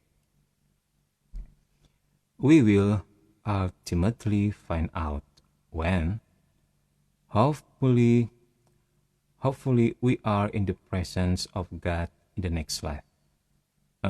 Kita akan mengetahuinya ya saat, ya tentu saja diharapkan ketika kita berada di hadirat Allah di kehidupan selanjutnya. Gitu maksudnya.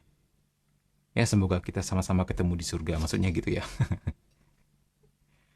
Siapa yang mau masuk surga? Tunjuk tangan. Eh,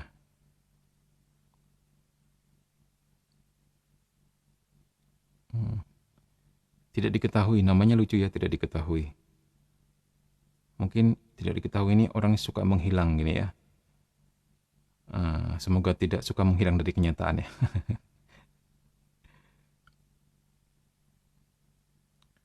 Oke, ya. Baik. Aku ragu menjawab Min. Eh, oh ya, pemeran utamanya seorang oh yang itu ya, baik baik baik.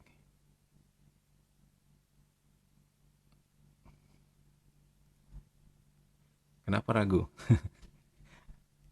Takut Mimin kejar lagi ya. Siapa yang pengen duluan ke surga gitu ya? Oke baik, kita lanjut ya. Upping your game. Upping. Apa itu upping? Up. Mungkin kayak topping kali ya. Upping itu maksudnya tingkatkan. Upping your game. Tingkatkan your game, permainanmu. Ntar kita tambah minum dulu. Hmm.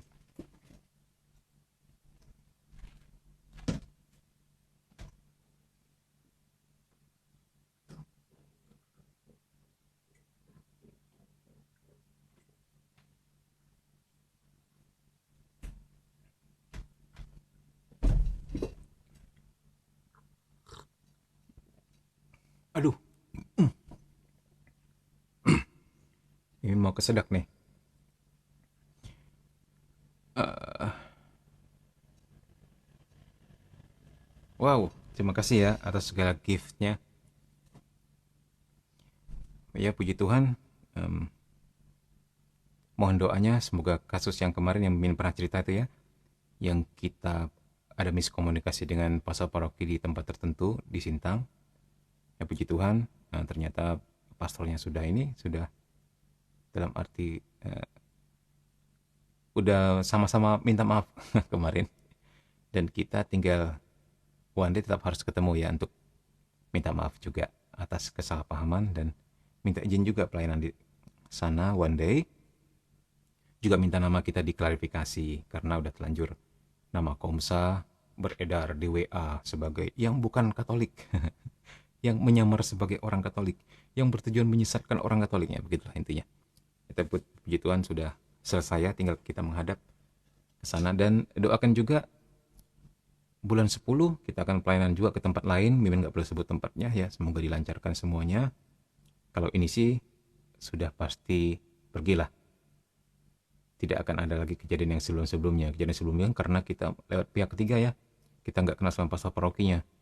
Pastor paroki taunya dari umat. Wah, jadi si kepala desa yang menjadi promotor kita atau pengundang kita tuh ternyata nggak ngomong sama pastor parokinya, dan itu menjadi miskomunikasi. Dan tapi yang di tempat lain nanti yang akan kita tuju pelayanan di pedalaman bulan 10, mungkin awal bulan 10 ini kita kenal pastor parokinya, jadi enak. Ya begitulah, untuk komsa itu kalau pelayanan pertama harus kenal dengan pastor parokinya dan nunggu diundang, bukan nunggu diusir ya. Puji Tuhan ya. Kayaknya aku tahu deh infonya dibahas pas PDD. Weh, mantap. Ya memang itu dampaknya besar ya. Jadi memang kita mesti menghadap ya Marina, apa sih namanya? Marina Handayani ya. Ngertilah, ini Komsa yang dikatakan bukan Katolik itu. Miskomunikasi saja ya. Itu dia. Ah, baik. Upping your game. Tingkatkan permainanmu. Maksudnya bagaimana Mimin? Ya, Mimin juga nggak tahu nih maksudnya gimana. Yuk kita dalami. Hmm, sorry, cukupan.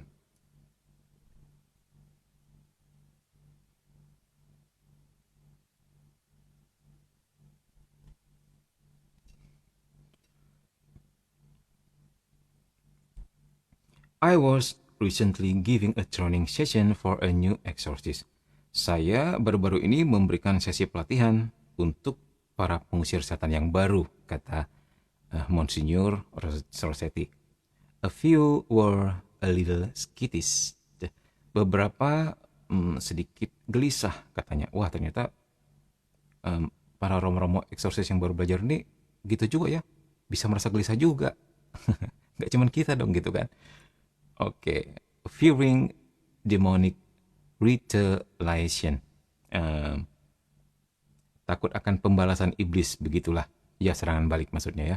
I assured them the ministry was safe. Saya meyakinkan mereka bahwa pelayanan ini aman. God would protect them. Tuhan akan melindungi mereka. But I did add, tapi saya menambahkan, you need to up your game.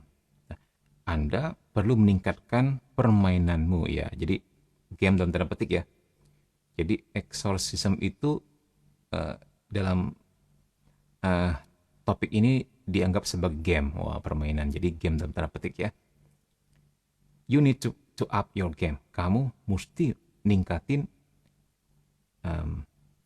game kamu itulah, atau apa sih namanya itu, peperanganmu itu ya. I explain, saya menjelaskan.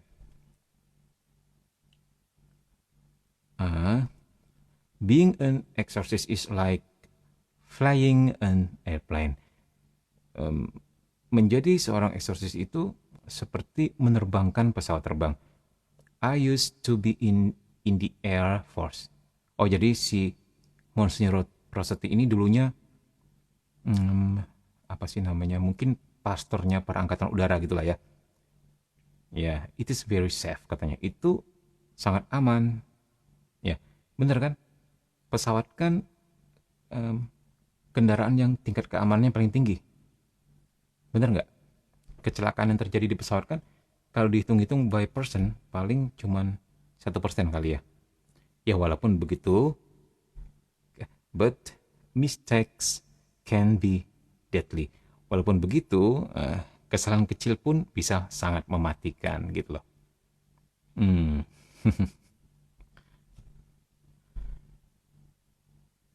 Oke.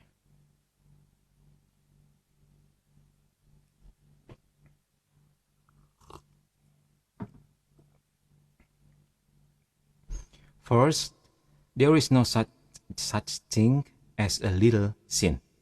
Oke, pertama yang mesti kita pahami adalah enggak ada yang namanya dosa kecil. Maksudnya dalam pelayanan ini ya. Konteksnya dalam pelayanan ini. Tentu dalam teologi moral kita akan belajar ada dosa besar, dosa kecil dan sebagainya ya. Jadi segala sesuatu mesti difahami sesuai konteks. Any sin is awful. Jadi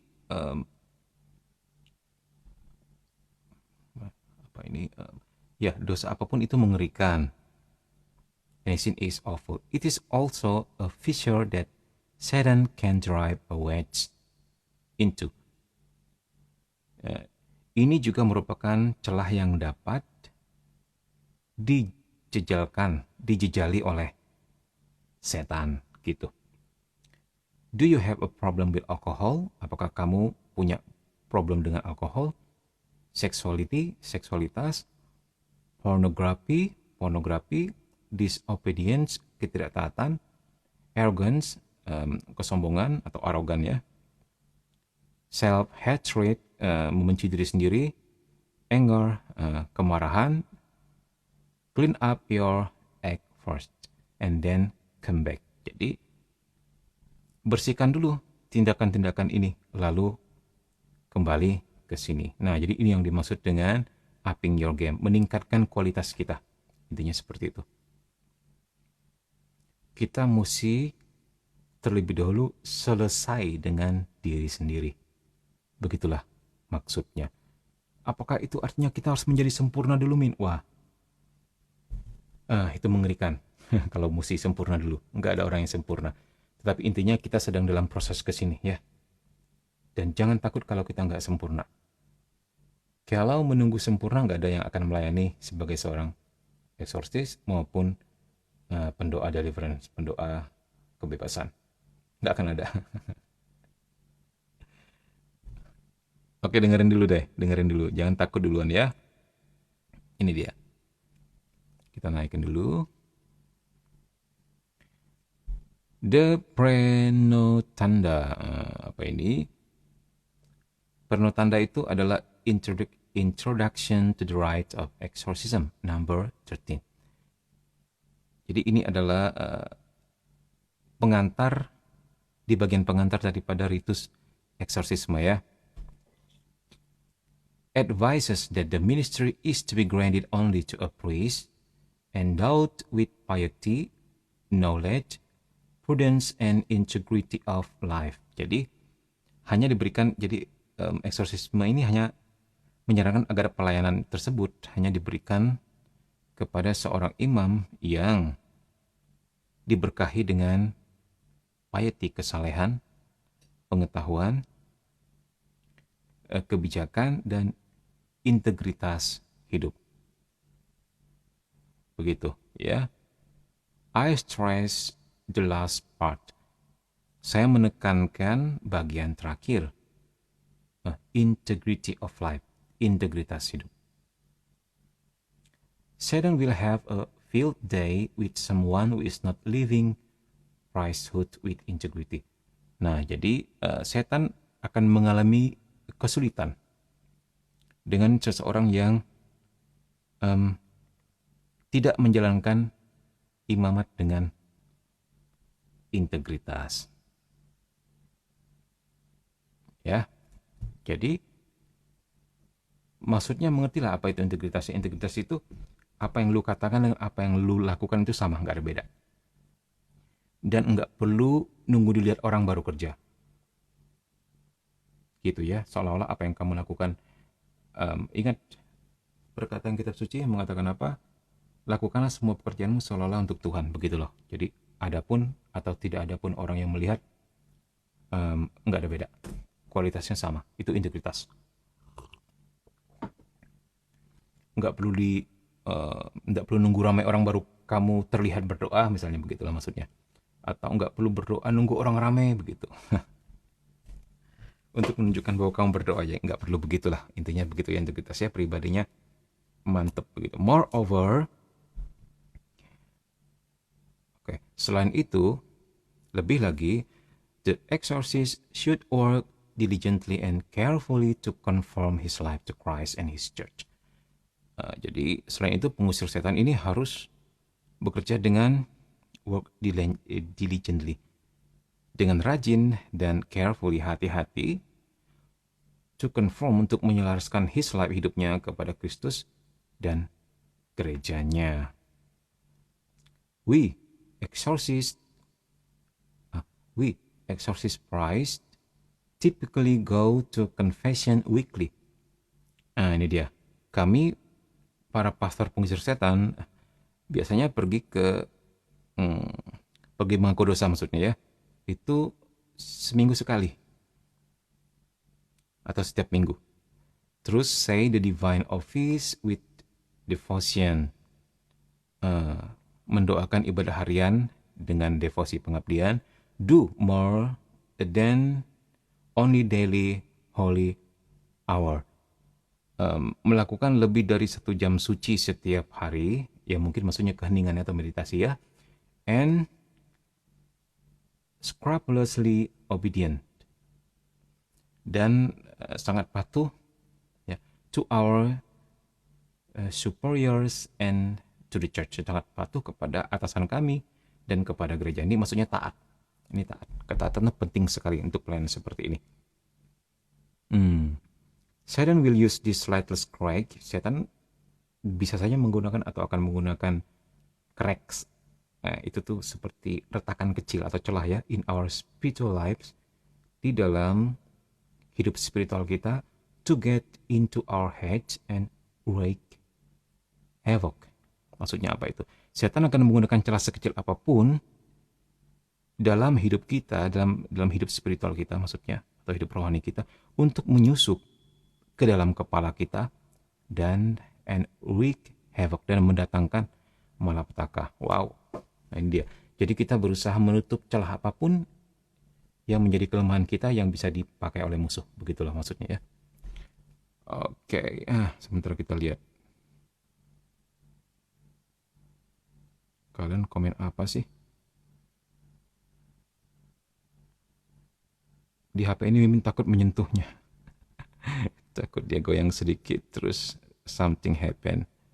Min, aku pernah diancam. Siapa kamu? Jangan ikut campur. Aku iblis pada lewat video call. Wow, dia ngancam pas ketahuan kalau yang ngobrol sama aku di video call itu bukan temanku. Tapi dia kata Ecclesia Domestika, tapi hati-hati juga Kak dalam menilai seorang itu perasaan atau enggak. Ya, benar kata Lira, enggak boleh asal nuduh. Ya benar, karena kasus kerasukan ini kasus yang langka. Ya, tuh ngerti sendiri.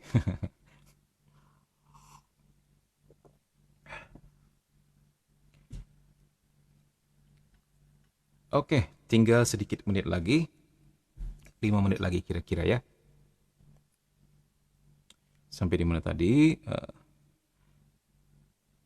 Ya, kamu bisa bayangkan ya, seorang imam harus melaksanakan semua ini. Seorang imam eksorsis. Jadi memang enggak sembarangan ya. Supaya tidak ada celahnya. Oke. Nah, ini yang sangat penting untuk diperhatikan. But there is one trait above all that is essential. Tapi ada satu sifat di atas segalanya yang penting. Perhaps it is the only trait that really matters. That is trust. Jadi mungkin ini adalah satu-satunya sifat yang paling penting, yaitu trust, percaya. The exorcist must trust in the power of Jesus Christ, no matter how dark things look. Jesus is Lord. Jadi sang eksorsis itu sendiri harus percaya kepada kuasa Yesus Kristus. Enggak peduli betapapun gelap kelihatannya. Maksudnya gelap dalam arti entah hidupnya, entah masalah yang sedang dia alami, entah jatuh bangun imannya, enggak peduli. Ya, Jesus is Lord, dan itu fakta. Di atas semua itu Tuhan tetaplah Tuhan, Yesus tetaplah Tuhan, begitulah maksudnya. Karena however hidup kita kan dinamis ya, enggak statis ya. Kadang di atas, kadang di bawah. Mungkin ada masalah dengan keluarga kita, mungkin ada masalah dengan pekerjaan kita, dengan ekonomi kita, atau dengan apapun. Betapa nampak gelap pun itu enggak peduli. Tetap say Jesus is Lord, tetap percaya Tuhan adalah, Yesus adalah Tuhan di atas segala permasalahan kita. Nah, begitu. We sleep well at night. Kami tidur sleep well, tidur nyenyak lah di malam hari, because Jesus is Lord, karena percaya bahwa Yesus itu Tuhan. We walk into every session with confidence because Jesus is Lord. Kami berjalan ke setiap sesi dengan kepercayaan atau dengan percaya diri karena tahu Yesus itu Tuhan. There is no doubt in our minds. Enggak ada keraguan sedikit pun di kepala kita how this will all end because Jesus is Lord. Tidak keraguan dalam pikiran kita bagaimana semua ini akan berakhir karena Yesus adalah Tuhan. Iya, kadang-kadang ini sebuah godaan. Pada waktu mendoakan korban kerasukan setan ya, ini kapan selesai? Ini perlu berapa kali sesi ya? Berapa kali pertemuan ya? Nah, ini setannya udah keluar belum ya? Aduh, ini bakal lama atau enggak ya? Kadang-kadang ada pertanyaan atau godaan seperti itu ya. Nah, ini dikatakan di sini enggak peduli bagaimana semua ini akan berakhir, bagaimana nanti pada akhirnya ya. Yesus tetaplah Tuhan. Kita serahkan semua kepada Dia, biar Dia yang mengatur. Jangan overthinking. Sebenarnya overthinking itu bisa juga sesuatu yang disuntikan setan kepada kita. Ya, bisa jadi. Jadi memang di sini rapat sekali. It is a beautiful ministry. Jesus is Lord. Jadi ini adalah pelayanan yang indah. Yesus adalah Tuhan ya.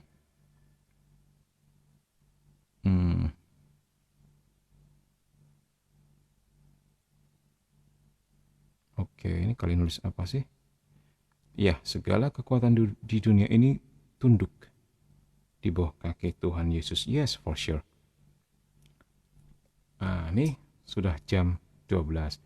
Gak, Mimin cuma mau bilang begini ya, kesimpulan semua itu ya. However, sebisa mungkin terutama untuk mereka yang terlibat dalam pelayanan seperti ini, oke, kan ada dua. Yang satu exorcism, yang satu deliverance. Sementara exorcism adalah yang dilakukan oleh pastor-pastor eksorsis, seseorang yang ditunjuk dan berwenang dan memiliki otoritas untuk itu ya. Sementara seperti Mimin dan tim, atau seperti pelaku-pelaku doa deliverance lainnya, seorang awam itu em, melakukannya ya dengan iman saja, nggak pakai ritual exorcism, karena memang nggak boleh ya, dan yang hanya boleh melakukannya atas izin uskup kan mereka. Nah, intinya, however, nggak usah nunggu sempurna baru mulai mau melayani. Nggak akan manusia itu bisa sempurna, tetapi bahwa kita berusaha paling nggak misalnya mengaku dosa seminggu sekali atau sebulan sekali, no problem, menjaga sikap hidup kita, baca kitab suci, berdoa harian gitu. Dan sebisa mungkin menghindar dari kebiasaan dosa ya, dan itu Mimin pikir juga sudah powerful sekali dan sudah amat mengerikan bagi setan ya. Jadi jangan takut, jangan minder, jangan merasa aku nggak pantas, nggak layak, enggak. Karena kalau dipikir juga memang nggak ada yang layak, mau sesuci apapun kita ya. Ingat dikatakan tadi, uh, but there is one trait above all that is essential. Inilah yang paling esensial di atas semuanya. Percaya. Percaya pada belas kasih Tuhan, dia telah mengampuni dosa kita, dia menerima kita apa adanya, dia mengerti segala perjuangan dan usaha kita. Percaya bahwa dia akan menyertai kita. Itu yang jauh-jauh lebih penting. Oke? Oke.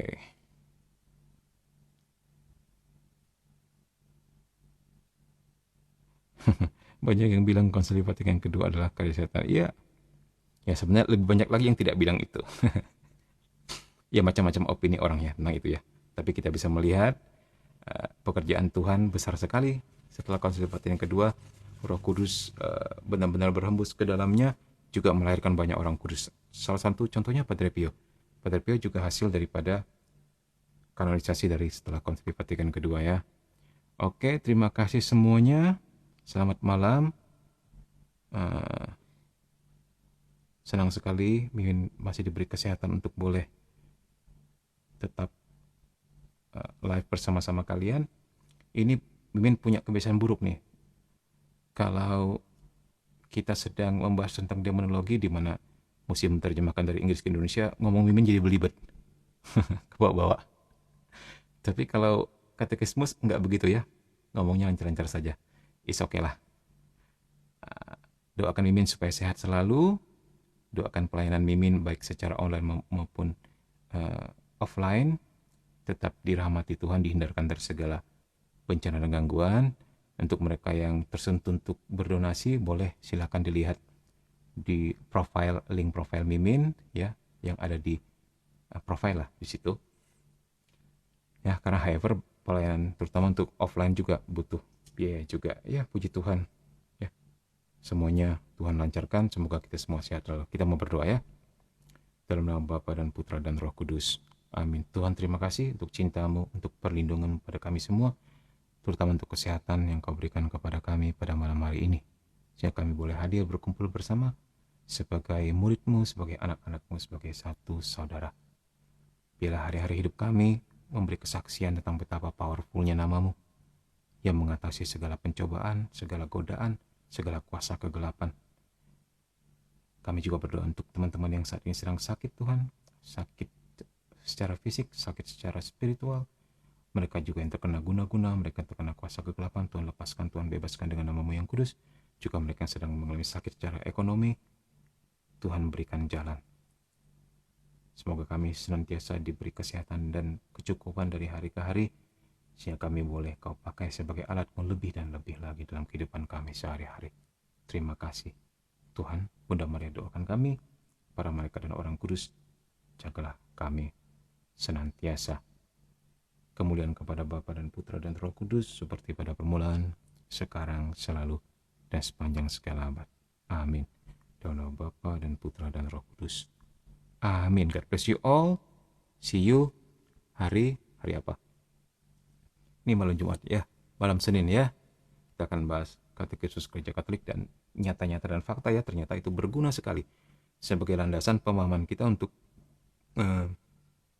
demonologi ke, teologi moral ke, kristologi ke, mariologi dan sebagainya dan sebagainya. God bless you, see you, sehat selalu.